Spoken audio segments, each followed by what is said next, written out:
the waiting is over. After one of the fastest conclaves in history, we have a new Pope, Cardinal Robert Prevost, an American from Chicago, the first Pope to be born in the United States, and now the spiritual leader of 1.4 billion Catholics throughout the world.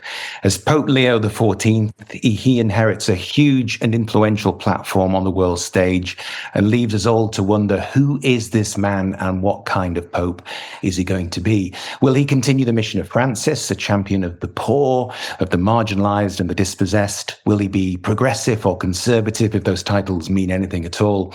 Has he got what it takes to tackle the many problems and divisions facing the church? Will he make waves, or will he focus his papacy on tradition and orthodoxy? So many questions. And to help us answer those questions and to make sense of what is a historic election, we've got an esteemed gathering of experts and commentators.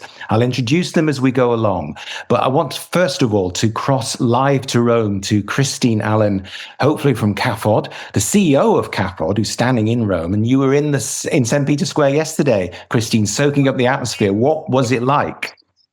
Hello, everyone. Yes, we were up there in the St. Peter's Piazza, and it was absolutely incredible. We actually came out of St. Peter's Basilica just at the time when there was a real buzz in the air and literally a smattering of cheering and applause as the news came out. And then we looked up to the top of the Basilica with the Sistine Chapel chimney, and white smoke came out. So we were absolutely there. We had a sort of Pope's eye view of down here, the Via Concilione, and it was an amazing experience, yes.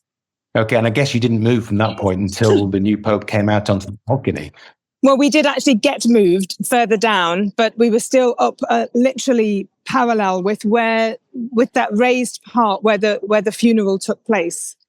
So we had, a very good view. And I was very privileged to be next to a priest from Nigeria who studies here in Rome. So we got simultaneous translation of the Pope's address, which was really, really very powerful. Okay, and very briefly, Christine, because I know you've got to go. What does it mean to you to have Pope Leo now as the Pope? Well, I think there's a lot of questions. We're really excited. Our partners in Latin America and Peru especially are really excited about him. It's really important to remember that he has got Peruvian, he is American, obviously, but he's got Peruvian citizenship. And therefore, it's been really interesting to make sure that it's been really interesting to recognize that. You know, he's very much embedded in the global South. He's got his experience in Peru. One of our colleagues, a coordinator of Caritas in Latin America, said, "I know he will be a shepherd with a smell of the sheep." And I think what's also interesting is that from his speech last night, he talked the continuity agenda. You know, he talked about continuing on that road with Francis, that Francis has led us on, fearlessly united, he said, hand in hand with God and each other. One of the other things that I find really interesting as CAFOD is that he talked very strongly about building bridges. And in some respects, he himself reflects that bridge, the bridge between America, the rich world, and the South in terms of his experience in Peru, a bridge between the people on the ground through his experience and also some of his high-level posts in the Vatican already. His agenda. Okay, Christine, we're losing you a little bit there. So we're going to leave you to enjoy being in Rome and enjoy the atmosphere of being there for this special occasion. But thank you so much for joining us. So let's come back to our panel. Dr. Robert Jones, you're president and founder of the US Public Religion Research Institute, and you're joining us from America. So goodness knows what time it is in the morning there, Robert. But thank you so much. I suppose really, first of all, what does it feel like to have an American, somebody from the US, as Pope? Nobody ever imagined that would happen. No, it's certainly unexpected. I mean, my phone was blowing up yesterday with all of my U.S. colleagues all very, very surprised at this. But as the previous guest said, it is notable that he's not just American. He is Peruvian, right? In fact, has spent more than half of his career outside the U.S. As a missionary in Peru. And so I think that's really notable. It also turns out there was some late-breaking news, at least in the U.S. here last night, about actually his ancestry goes back not just to America, but on his mother's side to Haiti. So he's got evidently some Caribbean Creole roots on his mother's maternal. In fact, his maternal grandparents were listed in the U.S. Census as Black in the U.S. Census, and so there's this kind of, I think, in many ways, where that thing about being a bridge himself is really important, right, between the global South, the U.S., and even this sense of having a very complicated, even multiracial, international kind of his own family history. I think is something in the U.S. And I think one last comment here is that in the U.S., I think people think about the Catholic population as being majority white, and it is, but that is changing a lot. It's now only 55% white in the U.S. In fact, so it's 45% non-white in the U.S. And I think that's something even in the U.S. he has had experience here, navigating. It's really interesting to hear you talking about his ancestry and his lineage, in the fact that we just don't really know, do we? And I mean, my first question was going to be, who is this man? What's he like? Who is Pope Leo? I was going to ask you that, but we're literally finding out as we speak, really, I suppose. No, I think that's right. We're all reading the tea leaves. One last point I'll make here is that I think he's giving us a clue in the name that he chose for himself, right? So Leo the 14th, you always want to say, well, they're picking these things to sort of signal certain things about where the papacy is going to go. And of course, Leo the 13th, his namesake, was the Pope known for Rerum Novarum, the kind of big statement on economic justice back in 1891 in the wake of the Industrial Revolution, with concerns about the worker, concerns about the way that capitalism had concentrated wealth and really run roughshod over the workers and the poor. So I think that's a good sign for us, I think, where he sees himself and where he's going to put a big footprint down. I should say on a personal note that I was named after Pope Leo XIII. So there we are. My phone was blowing up yesterday with people saying the Pope's been called after you. I don't think that was quite the case, but you know what I mean. Ruth Gledhill, let me come to you, Associate Editor of The Tablet. Did you know much about Pope Leo? No, I didn't. But I will say this in our defence. At The Tablet, the editor, Brendan Walsh, was educated by the Augustinians. And he knew about Robert Prevost. And in fact, he had been saying that he thought he was coming up on the outside and could even get it. I asked him about it this morning, actually. He said what he really meant was that he hoped he would get it. But like many of us, actually, we never thought they would choose a bishop from the United States. But if you look at the latest tablet, which of course went to press on Tuesday before we knew the result and will land on people's doorsteps tomorrow, so it was quite an enterprise in itself producing that because we knew that was likely to happen. There's a Venn diagram illustrating one of the articles, and right at the centre of it is Robert Prevost. Wow. And so it was a bullseye.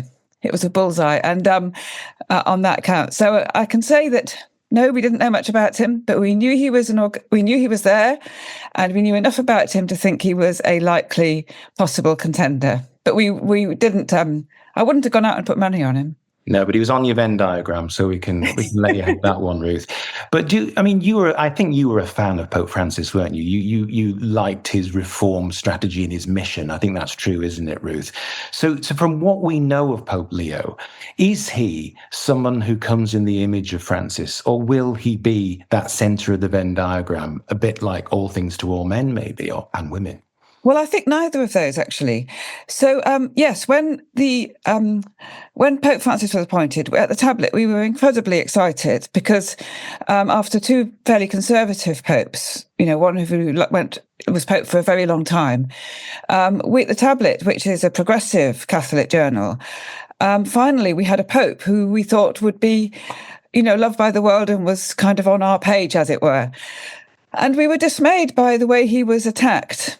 by the elements in the right wing of the church and the traditionalist wing of the church, and the way that he didn't do it deliberately, but the way it was not in every way an easy papacy, because he did seem to provoke controversy by a lot of the things he did. Well, I think that the new Pope, Bob Prevost, Pope Leo XIV, I don't think he will be even an unwitting, I'm sure it was unwitting by Francis, but he won't be even an unwitting agent of dissent and controversy. I think that he will be, as he said, a bridge builder, as he said he wanted to be. And I was so encouraged that he mentioned synodality. And I'm sure that he will make good on what he said about that. But what's particularly interesting to me is that he has this United States legacy, Chicago born, but he has this massive years of experience in Peru. So he understands the church in parts of the world, as Christine Allen was mentioning, that in the West we maybe don't always see in the same way. So their priorities can be quite different than ours here. So they would be concerned with the environment. In some parts of the non-Western world, they might be concerned with even issues such as polygamy. What happens to Catholic men who become non-Catholics who become Catholics and their other wives? You know, this is an issue for women's rights in the church. And at the moment, the first wife is recognised as the licit wife, and then all the others, you know, are told you have to live as brother and sister. And this is a big issue for people in some parts of the world, one which is not even on our radar here. So, but I think that with his experience in Peru, I'm not saying Peru is where a lot of polygamy takes place, but with his experience in a non-Western part of the world, he will bring a new vision to these kinds of problems. So, for example, one problem in Peru is the Catholic Church is losing a lot of people to evangelical sects. And why is that? You know, in the Amazonian Synod, the ordination of married priests, you know, or allowing priests to marry, was on some people's agenda, and you know, and I think that things like that, these really, the environment, obviously, there's issues in other parts of the world that are really important, and I think he will bring his own wisdom to that. I don't think, you mentioned the phrase making waves. I don't think he will make waves, but I think he will ride the waves with humility and joy. Okay, thank you for that, Ruth. Don't go away, and Robert, don't go away either. But I just wanted I don't know whether she's on the line, but Diana Trimino, who's also actually from CAPOL, but she's the director of the Latin American region. So Diana, you are Diana, I think it is pronounced, isn't it, Diana? Yes. So this is a big factor in Pope Leo's career, his life as a priest, isn't it? This association with Latin America, in particular Peru. How do you think that's going to shape him and his papacy? Yes. Hi. Thanks, Leo. Yes, I think, you know, as others have said before, Pope Leo has been committed to the poor and excluded in the Latin America region for decades. He spent 40 years in Peru, 18 of those years as a missionary and then as a bishop of Chiclayo. He even sent a message to the community in Chiclayo yesterday in his speech. And also since 2023, he has been the president of the Pontifical Commission of Latin America in the Vatican. So very, very close to the church and our partners in the region. And the fact is that they are all rejoicing. I've spoken since yesterday to a few of our partners, like the Latin American Bishop Conference, the Regional Caritas, and they all really see him as actually a continuation of Pope Francis, not on every front. And he's certainly seen as a more moderate Pope, but, you know, definitely on his commitment to the poor, on his commitment to those marginalized in society. He worked a lot along migrants and victims of trafficking in Chiclayo. And particularly, our Amazonian partners are rejoicing and full of hope because his commitment to the Amazon and the rural indigenous people who live there and to tackle the social and environmental crisis that is lived there is really, really strong. So, for example, I spoke yesterday to Liliana Calderon, who heads the human rights group in the church's Pan-Amazonian network, REPAM, and she was sharing how they really believe, they have faith that based on the accompaniment he gave communities in northern Peru for many years, towns that are very close to the Amazon. He will be a voice for those Amazonian communities that are currently affected by deforestation, by extractivism, by state and social neglect, and specifically threats to indigenous cultures. So, he promoted and was part of the Amazon Synod, and he has always been a defender and an advocate of the Amazon and its indigenous people internationally. So there's definitely a lot of hope in what he will continue to do, that legacy that Pope Francis gave us of really bringing social crisis and environmental crisis together and committing to the region. Thank you, Diana. I mean, there will be those who will be breathing a sigh of relief to hear you say all of that. And in fact, I was speaking to a priest friend who is a missionary priest near Lima last night, and he was telling me himself the reputation of Pope Leo goes before him as somebody who's deeply, deeply respected in Latin America. I'm going to come back to you. We've got so much to talk about and so many people to bring in, but I want to, we've talked about his life in Peru, and we will probably come back to that. Well, let's turn now to Luca Badini, who's from the Weingarts Institute. That's the Institute for Catholic Research. Let's talk a little bit about the social teaching. Again, we know very little about what Pope Leo is going to be like. We know that in terms of Pope Francis, he was much more progressive. He outreached to people who might necessarily or could have been on the margins, as it were, in the past. But what is your view now from what we know of Pope Leo already and how he might reach out to people on the margins? Yes, from what little we have seen so far, I can only echo some of the things that have been said so far. One of the things that certainly there is going to be a fair amount of overlap and continuation of what Pope Francis has done on social issues. And we have heard attention to the poor, attention to migrants, probably economic migrants as well, not just refugees. We have had, people's trafficking, slavery. I'm sure that he will take a strong and robust stance on those issues, which is really what Pope Francis did as well. So I think in that regard, it will be mostly a continuation of what Pope Francis has been doing so far. But in terms of you and the institution you represent, you very much look for reform in the church. And I think, although we would not necessarily describe Pope Francis as being a liberal, but he certainly was a progressive. Where do you think we would look to Pope Leo to continue his outreach to the reformers within the church, shall we say, if we can call them that?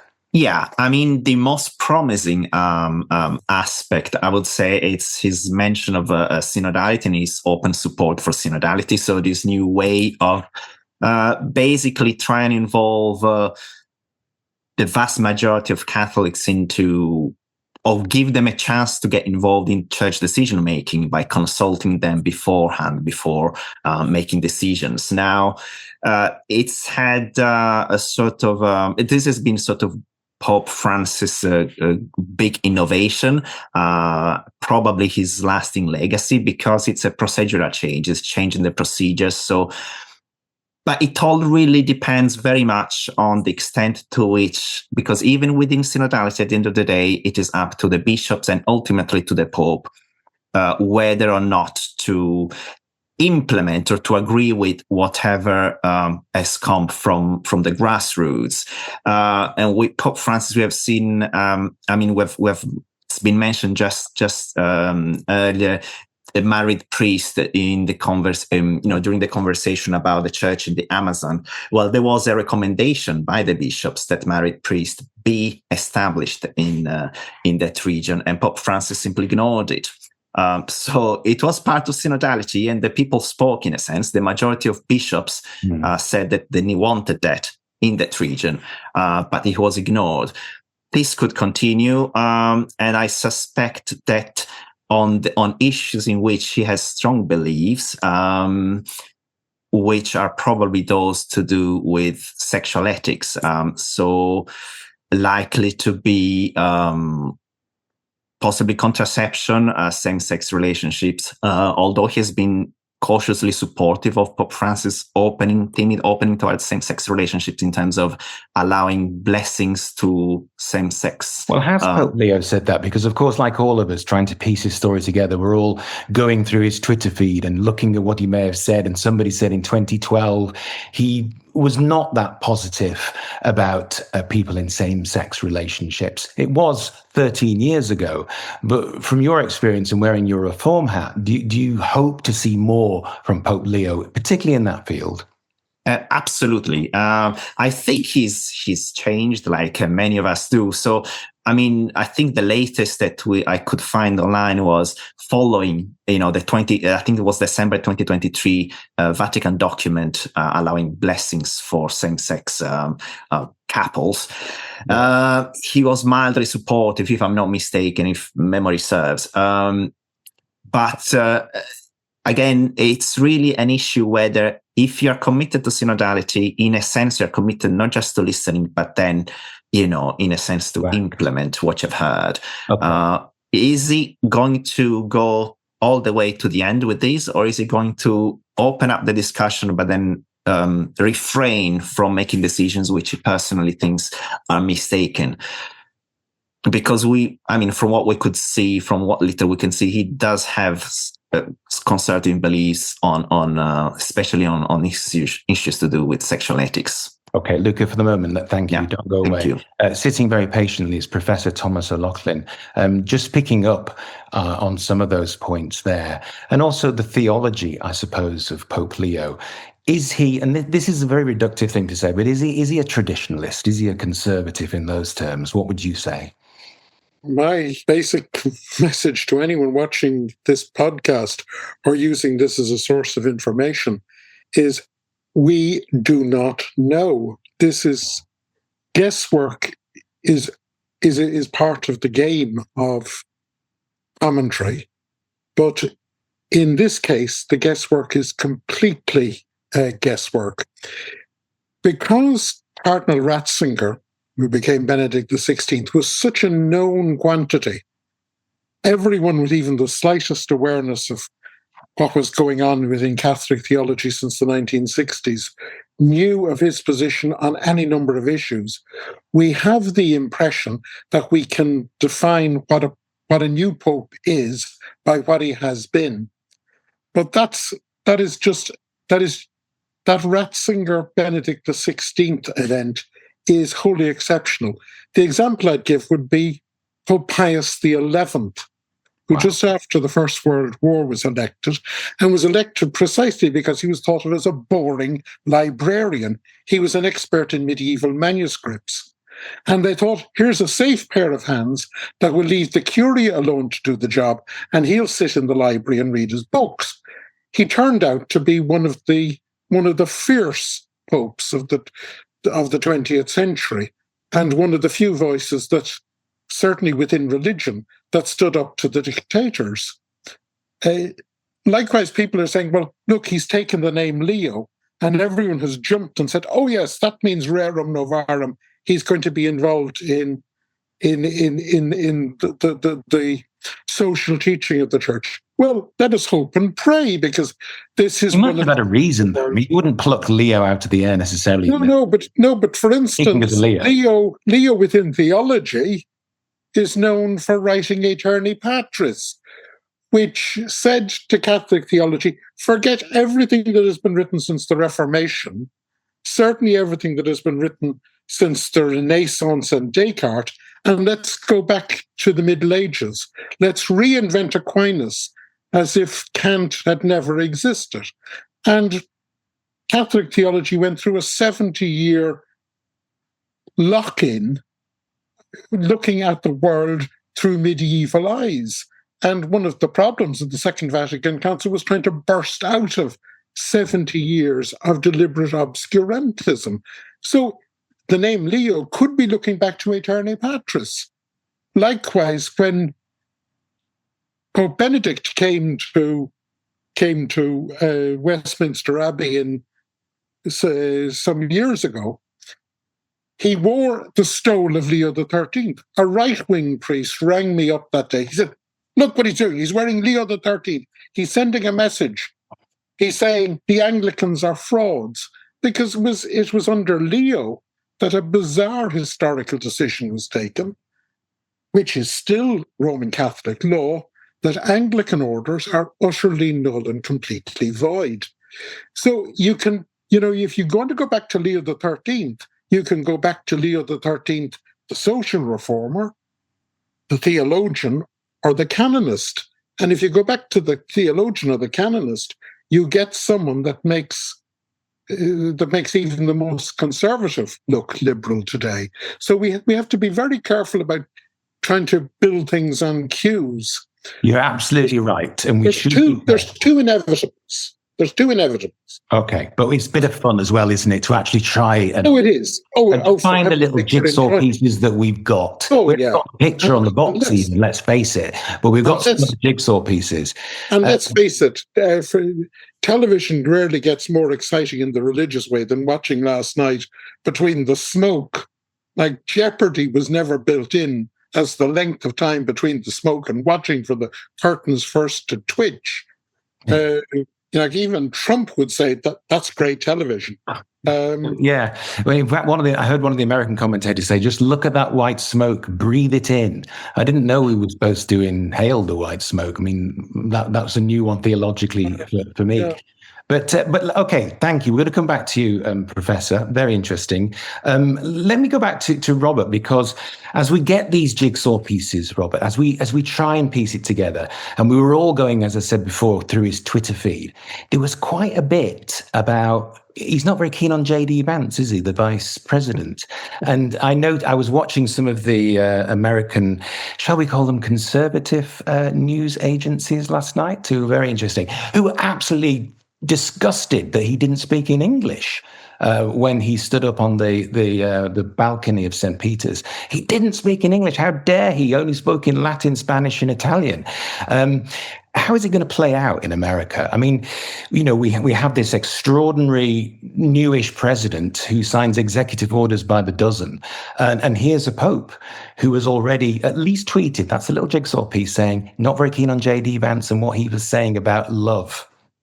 I take the cautionary note, but yeah, we are kind of looking at the jigsaw pieces, and in my circles, the things that were circling around, particularly in the U.S. context, were I'll start with that one, the J.D. Vance. I think one of the mistakes Vance may have made is to sort of speak as an Augustinian expert, which of course Pope Leo XIV actually is. Such a thing. And so I think that was one of the, so basically what Vance made an argument in defense of some of the very harsh treatment of immigrants in the country. And he made a point, tried to base it on an Augustinian claim that we somehow can limit or rank order our love and compassion to those outside of our immediate circles. And and on his X account, then Cardinal Robert Prevost said, J.D. Vance is wrong, period. Full stop. Jesus doesn't ask us to rank our love for others, is the quote there. And so, just to kind of, again, and I think this is something that I saw in Pope Francis, that it wasn't an engagement about policy.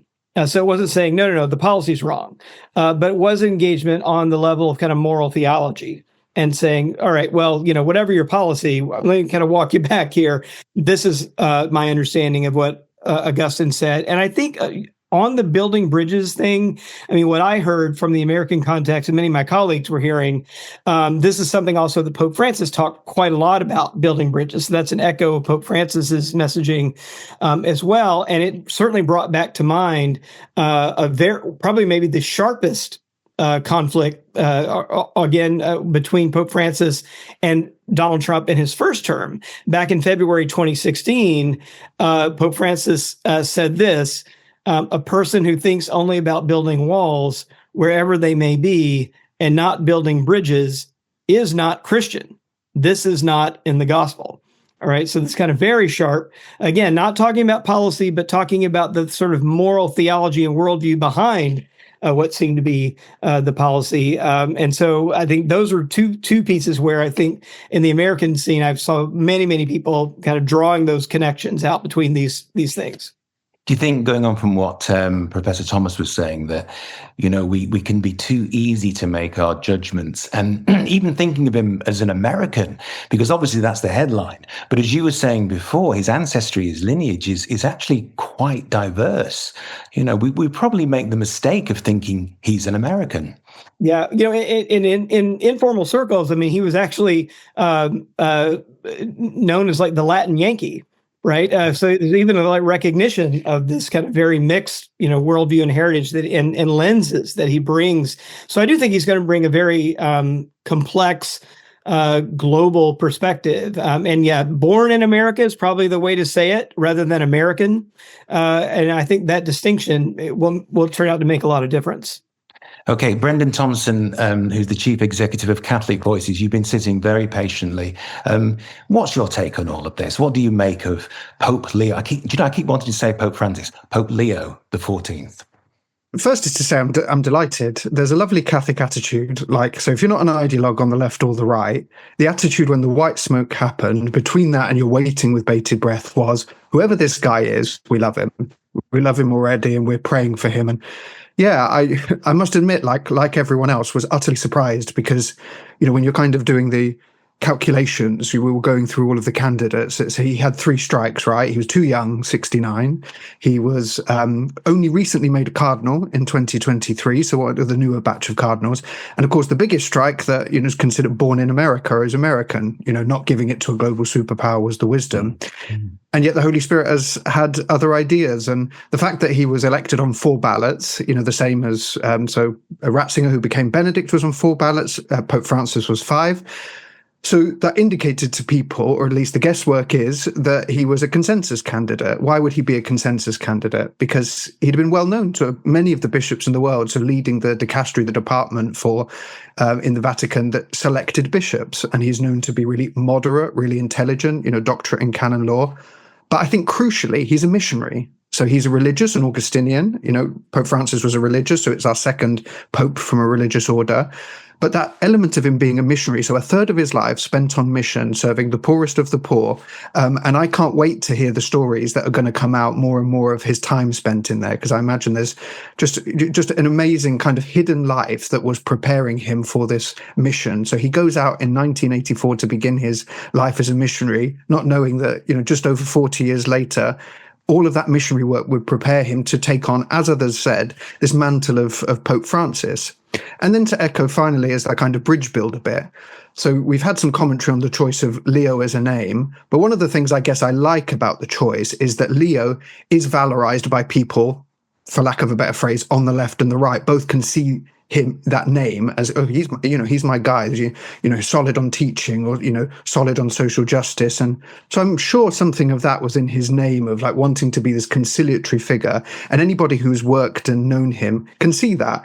And just loads of Catholics, when you just looked at him on the balcony, said he's got a kind face. He just, I know there's really superficial, but these small things matter in this moment. I never seen a man look so terrified, overjoyed and emotional all at the same time. And you just saw it. And I must admit, I'm half Latin American myself, half Venezuelan. And the sentimental part of me, well, first I cried at a chimney. I didn't expect to cry at a chimney. And then I, was just overwhelmed with joy. And then the bizarre feeling this morning when he was preaching, he began by speaking in English. And I was like, a native English speaker as Pope, it was a kind of real cognitive dissonance. So Catholics around the world are absolutely buzzing. Well, I was going to say that we've already talked about the great joy that there is in Latin America. The joy, certainly, I think for most of the Americans I've seen speaking about this, and Robert himself, an American Pope, etc. But how do you think he's going to go down in England and Wales? Well, probably many people don't know him, so I think people would just like that Catholic attitude, is that he's the Pope. If you're Catholic, it means you love the Pope. And if you're not, you're doing something wrong. So I think the attitude is going to be, we're just going to learn to love and appreciate a native English speaker. So when we hear him speak in English, there's something, I guess, visceral of hearing something in your mother tongue, right? You can't just help it just kind of speak to your heart. So, as I'm trying to listen to the translation in Italian and stuff, but when he spoke English, it was like, it just goes to you. So I think something of that is just an accidental benefit that I think people in the Anglophone world it's a privilege we get to enjoy for this papacy at least.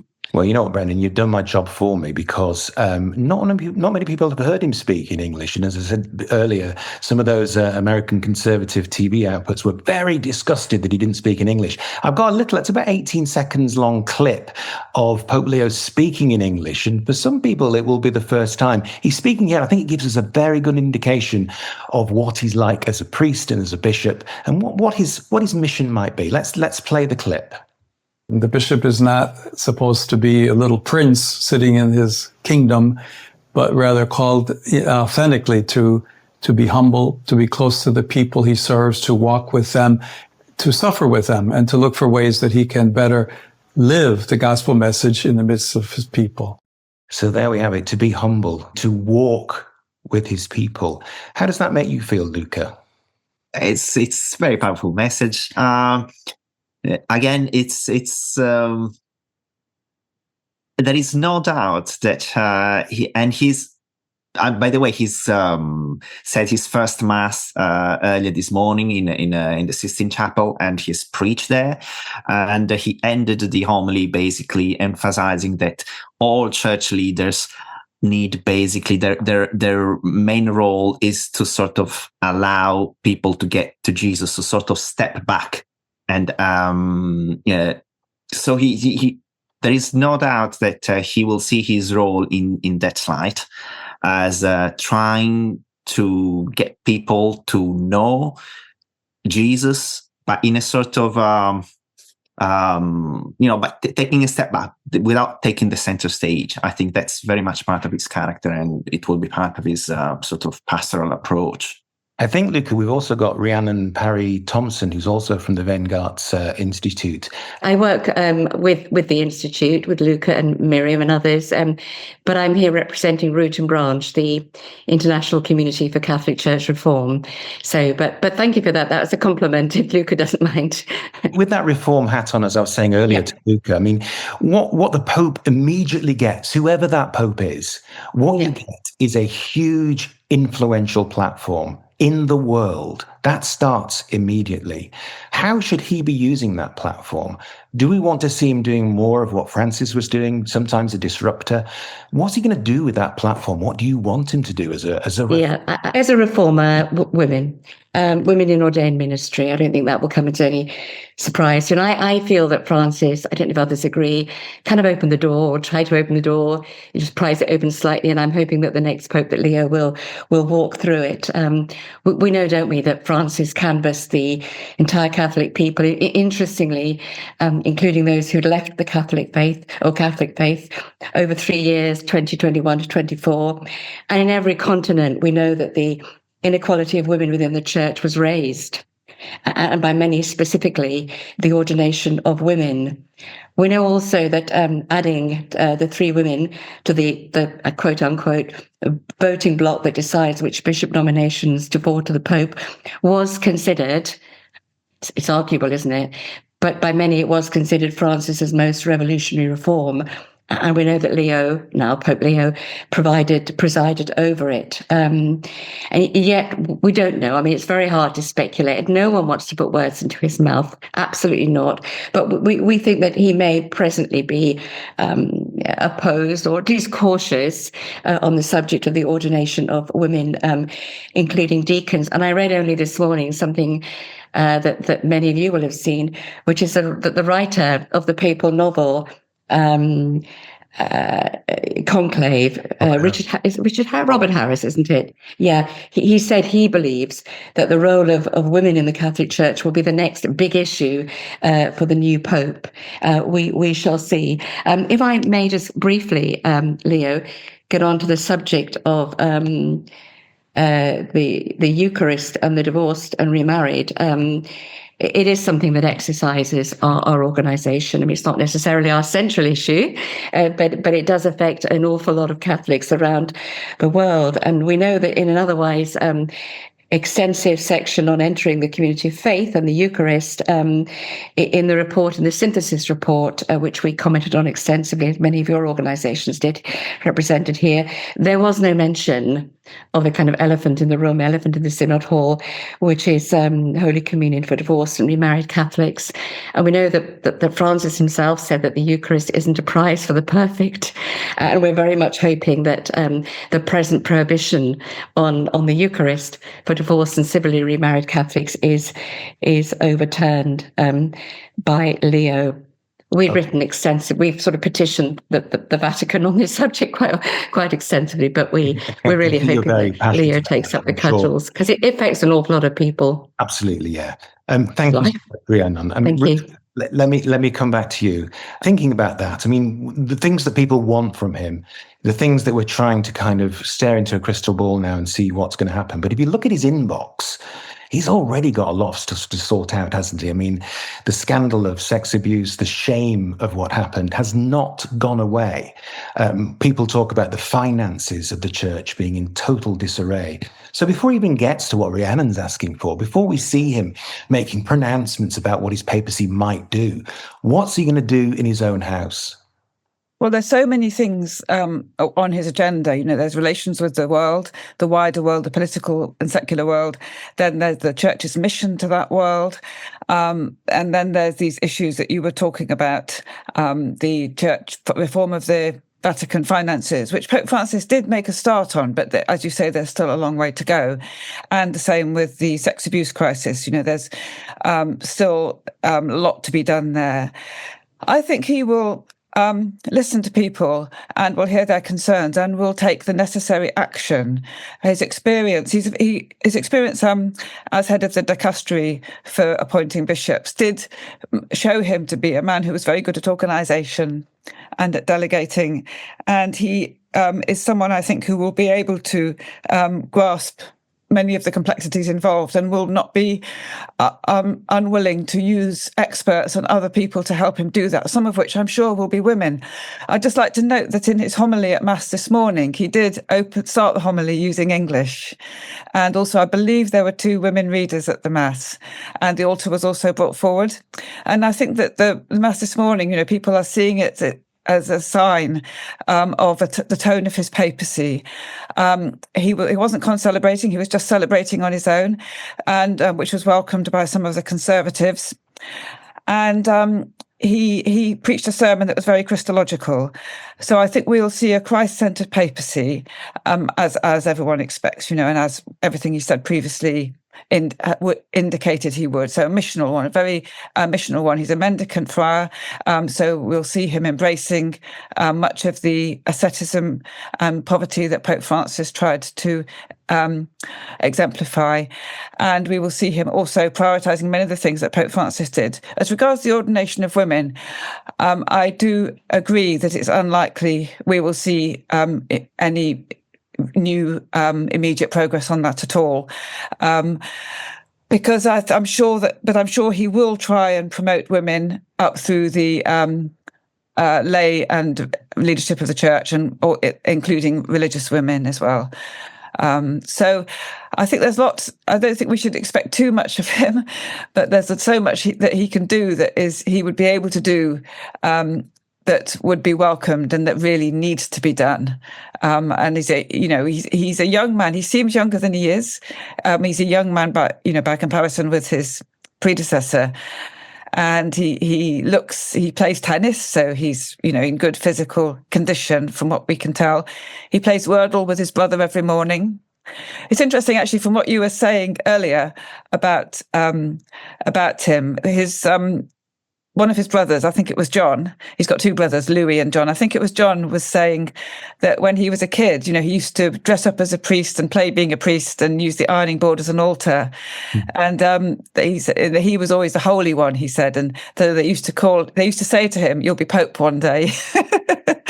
That even they were not expecting it when they turned on the television to see him actually walk out onto the balcony. Because like so many of us, they didn't think that the conclave would actually choose somebody from the United States because of its place in the wider geopolitical spectrum. Thank you, Ruth. Professor Thomas, I've learned my lesson. I'm not going to ask you to speculate or tell me anything that you don't know. But On things like, I mean, one of the big divisions within the church, certainly under Francis's papacy, and we saw it most evident, I think, in the United States, this argument between so-called traditionalists and progressives. Where do you think, what would you like to see to heal those wounds, as it were? I mean, one thing that Francis did that was really set the cat amongst the pigeons was to say, okay, I'm not going to allow too many Tridentine masses. That's the traditional Latin mass of the church. I don't want to see that, presumably because he wanted people to focus more on the future, certainly what came out of Vatican II. Where do you think he's going to be on issues like that? The highest authority in the church is an ecumenical council, and that has made a decision on the form of the liturgy that existed before 1969. So it's not using from the Roman Catholic perspective, using words like traditional is not appropriate there. It is just, that's the form. It's gone. There was an attempt. There was a bizarre attempt to try and heal a particular problem under Benedict XVI, and that was stopped by Francis, and everyone knew it was only a matter of time before it was stopped. I don't think there will be any movement on that at all, because to start fantasizing about some sort of golden age is to speak against an ecumenical council, and that's just not on. Okay. But one thing that is almost inevitable is that, curiously, the Catholic wing of the MAGA movement, that sort of alt-right movement, are reinventing the old throne and altar motif, that religion is really an aspect of conservatism. And they forget that for Christians, politics is a subsection of the creation. And that means that for any monotheist who takes monotheism seriously, whether you're a Catholic, a Muslim, or a Jew, politics must acknowledge dependence on divine mercy, and therefore must manifest itself in mercy to others. So to find someone like Pope Francis talking about the poor or migrants is not being woke or being liberal. It's merely taking monotheism seriously. Now, that was what Leo XIII did in Rerum Novarum, where he set a plague on all your political houses, much to the annoyance of those who thought that the papacy should play the throne and altar game and mutually support one another.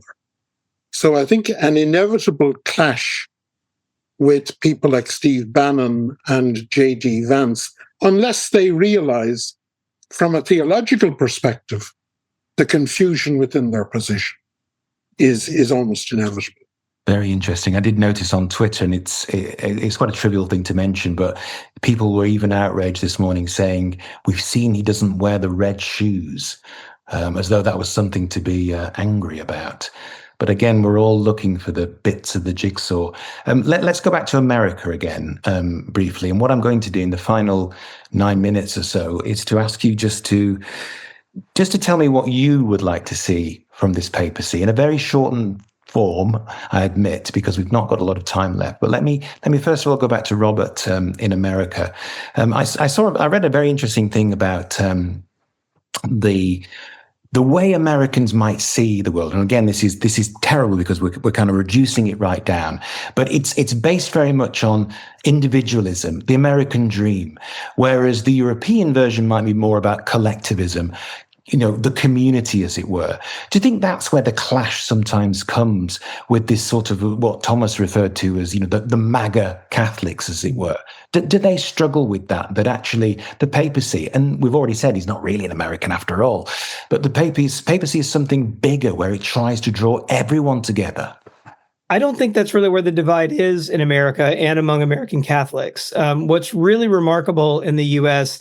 is the extent to which race and ethnicity have divided the Catholic Church in the U.S. And I think that is really, and so the way the MAGA movement has made inroads into the Catholic Church is around whiteness, actually, and white identity in the U.S. And you can actually see it in the recent vote among Catholics in the U.S. So Catholics make up about 1 in 5 Americans, but the vote in the country is split very much along racial lines. So white Catholics, for example, every time Donald Trump has been on the ballot, have voted about 6 in 10 for the MAGA movement. That's among white Catholics.